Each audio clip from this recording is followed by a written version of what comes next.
کائنات والو، ذرا سینے پہ ہاتھ رکھ کے دیکھو کہ یہ کتنا مشکل مرحلہ تھا۔ اس دین کی آبرو کو بچانے کے لیے حضرت امام حسین رضی اللہ تعالیٰ عنہ نے کتنا بڑا قدم اٹھایا۔ آپ کے بہی خواہ، دوست، احباب عبداللہ بن عمر یہ سارے روکتے ہیں۔ عبداللہ بن عباس کہتے ہیں حضرت نہ جائیے، الکوفی لا یوفی، کوفی کبھی وفا نہیں کرتے۔ آپ کے والد کو وہاں شہید کیا گیا، لیکن آپ ایک فرض کو نبھانے جا رہے ہیں۔ میرے غم گسارو، میرے مہربانوں، نہ روکو مجھ کو جانے دو، مجھے نانے کے دی کی ڈوبتی کشتی بچانے دو۔ میں جاتا ہوں کہ دنیا پر وفا کا نام رہ جائے، میں رہوں نہ رہوں پر عظمت اسلام رہ جائے۔ میں نہیں جاتا تو نبی کے گھر کی آن جاتی ہے، میں نہیں جاتا تو نبی کے گھر کی آن جاتی ہے۔ تمہارا دین جاتا ہے، میری غیرت ایمان جاتی ہے۔ حضرت امام حسین یہاں سے چلتے ہیں، ابھی راستے میں ہی پہنچتے ہیں کہ یہ خبر آتی ہے کہ کوفے والوں نے بے وفائی کر دی۔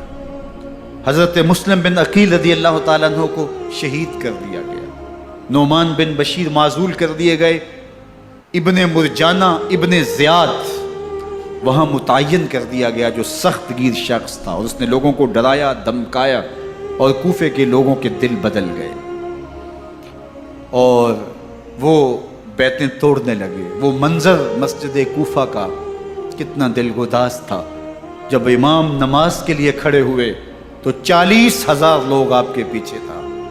جب سلام پھیرا اور امام نے دیکھا کہ پیچھے لوگ نہیں ہیں، پھر لوگوں نے اپنے دروازے بھی بند کر لیے۔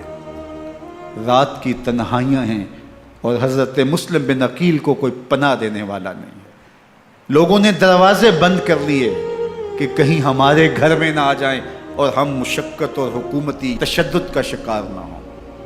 کتنا دردناک لمحہ ہے حضرت مسلم بن عقیل رضی اللہ تعالیٰ عنہ پہ، اور پھر حضرت مسلم بن عقیل بے دردی سے شہید کر دیے جاتے ہیں۔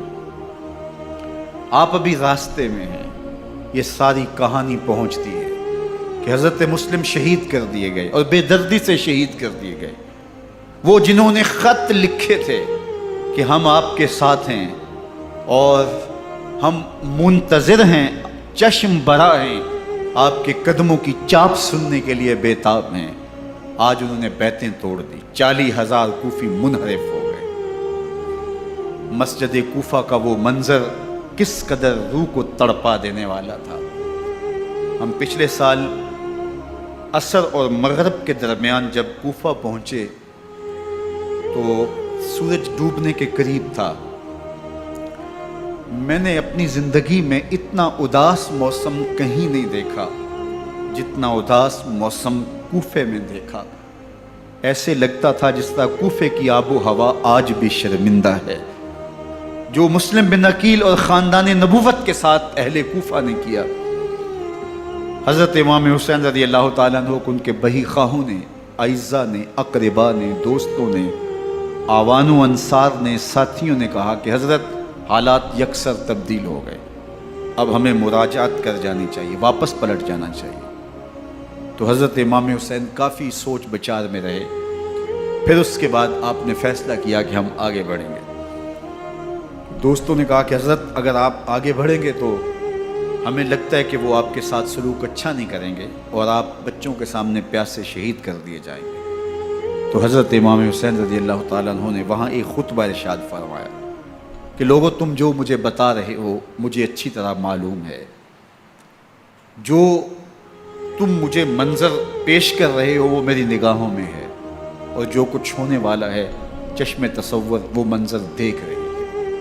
کیونکہ حضرت امام حسین رضی اللہ تعالیٰ عنہ کی شہادت کی خبر حضرت امام حسین کے پیدا ہوتے ہی خاندان نبوت میں عام تھی۔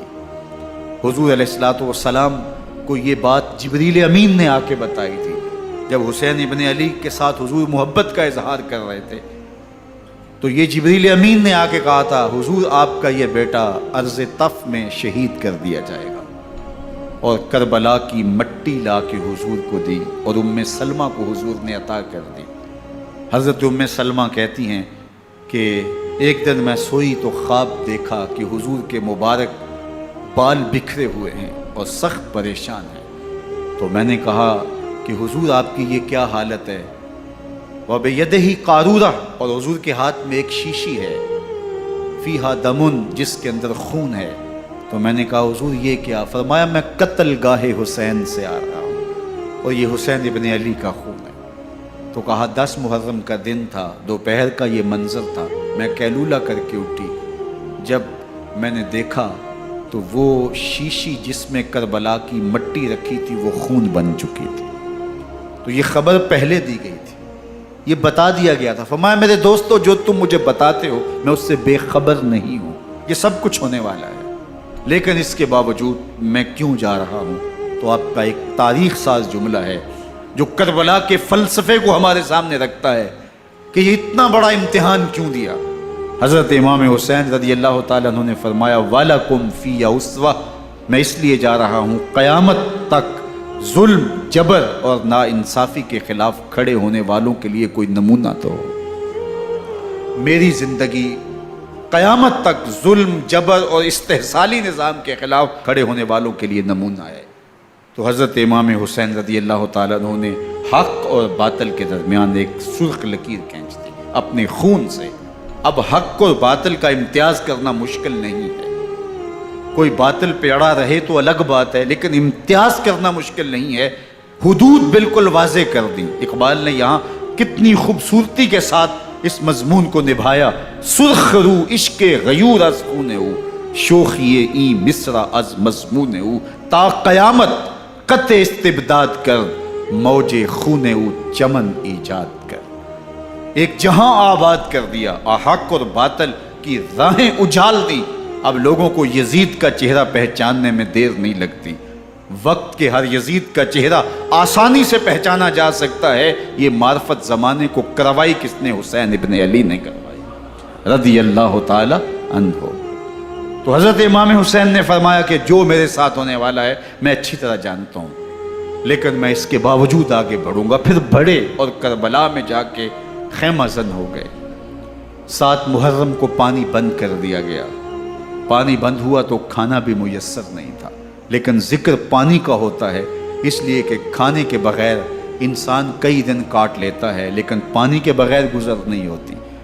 تو فرات کی نہر سامنے اپنی موجوں کے ساتھ چمک رہی ہے، لیکن ایک قطرہ آب بھی آل رسول کو نہیں دیا جا رہا۔ کائنات کے اندر ایسے انوکھے امتحان بھی ہوتے ہیں۔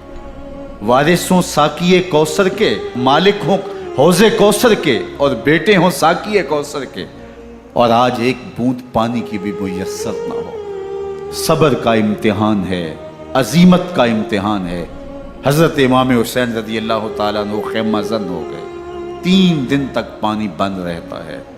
9 محرم کو رات کی تنہائی میں حملہ آور ہونا چاہتے ہیں، لیکن آپ نے کہا کہ ہمیں اللہ کے حضور عبادت اور ذکر کے لیے وقت دیا جائے۔ ساری رات ذکر میں گزرتی ہے، عبادات میں گزرتی ہے۔ رات کے اندھیرے میں آپ چراغ بجھا دیتے ہیں۔ آوان و انصار کو کہتے ہیں کہ ان کی دشمنی میرے ساتھ ہے، انہیں میرا خون چاہیے۔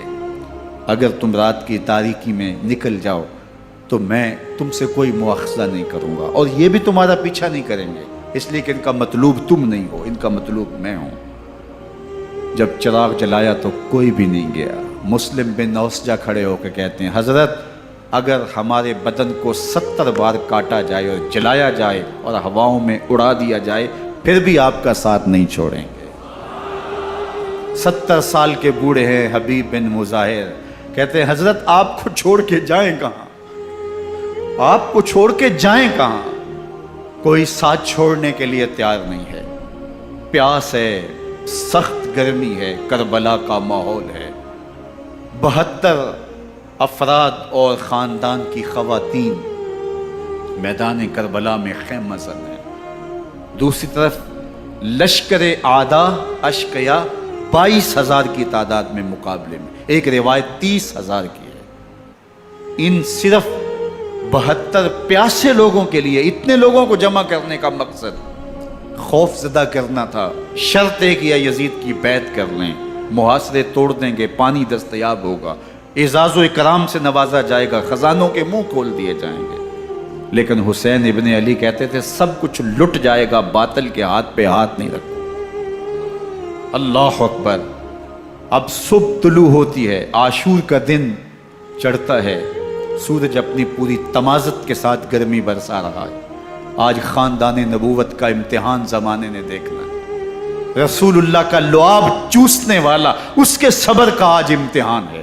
حضور کے کندھوں پہ کھیلنے والے حسین کا آج امتحان ہے۔ اللہ اکبر۔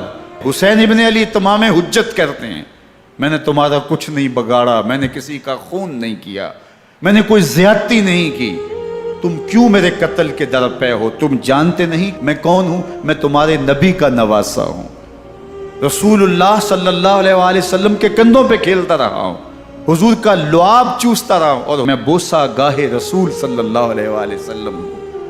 لیکن ان اشقیاء کے دل پر کوئی چیز اثر انداز نہیں ہوتی۔ ایک ہور ہے، اللہ اس کے دل میں نرمی ڈالتا ہے۔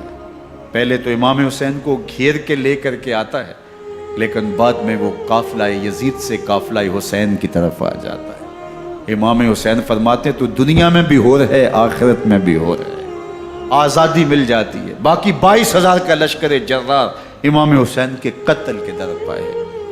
پھر تاریخ نے خاندان نبوت کا وہ انوکھا امتحان دیکھا۔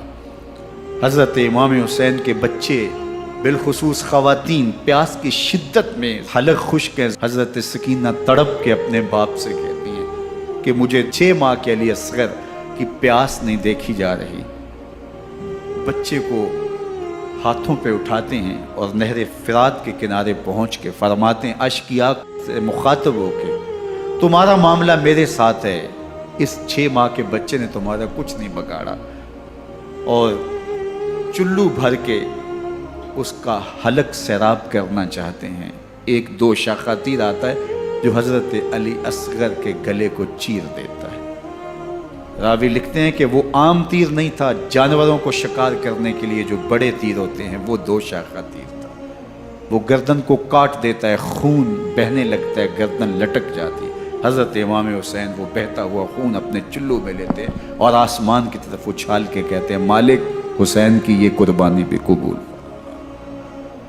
یہ تماشا لبے بام نہیں ہے، بچہ بیمار ہو، ڈاکٹر جواب دے دیں، ماں باپ کے ہاتھ پھول جاتے ہیں، زندگی کی سانسیں ابھی چل رہی ہوتی ہیں، لیکن ڈاکٹر کہے کہ یہ میرے بس کا روگ نہیں ہے، کہیں اور لے جاؤ، تو زندگی کا لف و نشر غیر مرتب ہو جاتا ہے۔ میں سلام پیش نہ کروں حسین ابن علی کو، 6 ماہ کا علی اصغر ہاتھوں میں دم توڑتا ہے، گردن لٹک جاتی ہے، خون بہہ رہا ہے۔ اب خیموں کی طرف بڑھ رہے ہیں، لیکن زبان پہ شکایت نہیں ہے، کہتے ہیں مالک حسین کی یہ قربانی قبول کر لے۔ اب خیموں کی طرف آنا، شہر بانو، ام رباب، سیدہ زینب، حضرت سکینہ سلام اللہ علیہا کا سامنا کوئی آسان کام نہیں تھا، لیکن حسین ابن علی آتے ہیں، شہزادے کو یہاں خیموں کے قریب رکھ کے کہتے ہیں کہ یہ حوض کوثر سے سیراب ہو گیا ہے۔ اللہ اکبر۔ کوہرام مچ جاتا ہے خیموں کے اندر، کیا منظر ہوگا اور ان کو کن الفاظ کے پیرائے میں ڈھال کر کے ان کیفیات کو بیان کیا جا سکتا ہے جو اہل بیت کے خیموں کے اندر علی اصغر کی شہادت کے بعد کا منظر رقم ہو رہا ہوگا۔ اللہ اکبر۔ ادھر اشقیاء آوازیں دے رہے ہیں، مبارزت کے لیے پکار رہے ہیں۔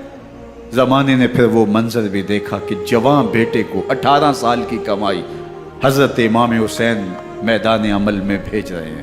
وہ علی اکبر جو حسین کا نور نظر ہے، آنکھوں کا قرار ہے، دل کی تسکین ہے۔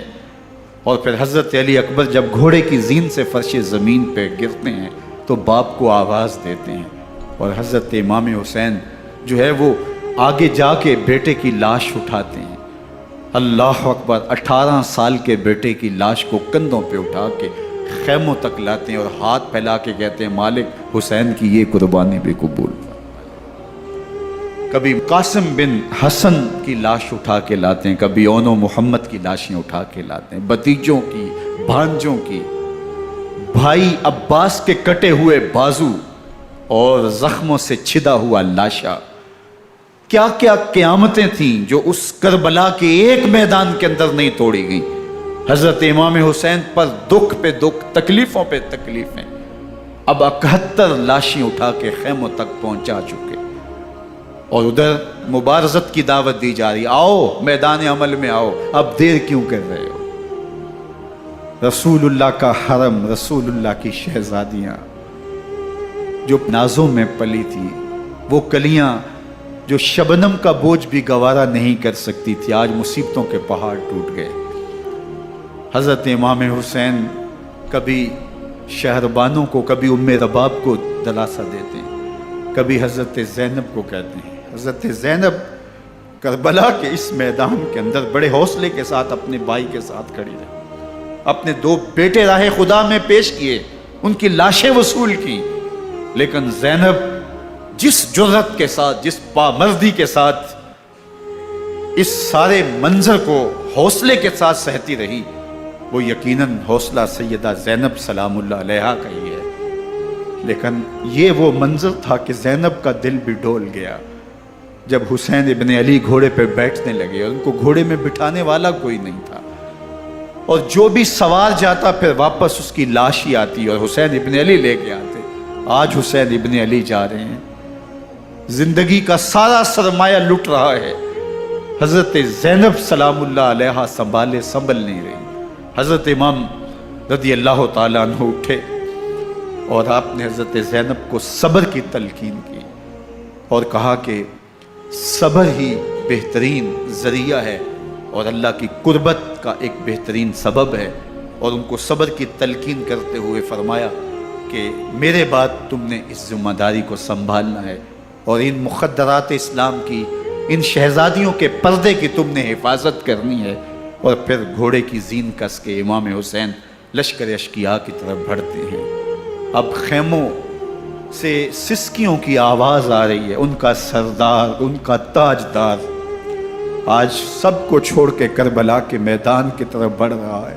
جرم کیا کیا، قصور کیا کیا، اس نے کیا زیادتی کی کہ آج نیزوں اور انیوں کے مقابلے میں 22,000 کا لشکر حضرت امام حسین پہ ٹوٹ پڑتا ہے. آپ پھر اتمام حجت کرتے ہیں، میں نے کسی کو قتل نہیں کیا، خون ناحق نہیں بہایا، میرے خون کے درپے کیوں ہو، اپنی آخرت کیوں برباد کرتے ہو، تم جانتے نہیں میں کون ہوں، میں تمہارے نبی کا نواسا ہوں.